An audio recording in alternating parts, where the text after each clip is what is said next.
কমিটির চেয়ারম্যান বদল করা হয়েছে। চিটফান্ড কমিটির চেয়ারম্যান বদল করা হয়েছে।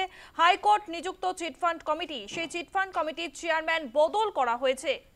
হাইকোর্ট নিযুক্ত চিটফান্ড কমিটি সরে দাঁড়ান বিচারপতি শৈলেন্দ্র তালুকদার। আমাদের সঙ্গে ফোন লাইনে রয়েছে আমাদের প্রতিনিধি স্বরূপ তরফদার। স্বরূপ, চিটফান্ড কমিটির চেয়ারম্যান বদলের কারণ কি? নতুন চেয়ারম্যান কাকে করা হয়েছে? দেখো, এর আগে হাইকোর্টের যে নিযুক্ত চিটফান্ড কোম্পানিগুলির চেয়ারম্যান ছিলেন এসপি তালুকদার, অর্থাৎ শৈলেন্দ্র প্রসাদ তালুকদার। তিনি অসুস্থতার জন্য তিনি ওই পদ ছেড়ে দিয়ে সরে দাঁড়ান। ফলে নতুন পদ নিযুক্ত করার দরকার ছিল, সেই জন্যই আজকে সেই মামলার শুনানি ছিল। বিচারপতি জয়মাল্য বাগচির ডিভিশন বেঞ্চ তারা নির্দেশ দেন যে সুব্রত তালুকদার আগামী বছরের 1 জানুয়ারি থেকে 2025-এর 1 জানুয়ারি থেকে চিটফান্ড কোম্পানিগুলোর হাইকোর্টের নিযুক্ত সভাপতি অর্থাৎ চেয়ারম্যান পদে তাকে নিযুক্ত করা হলো।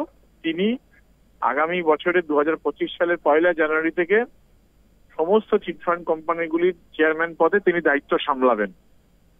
পম্পি, ধন্যবাদ স্বরূপ।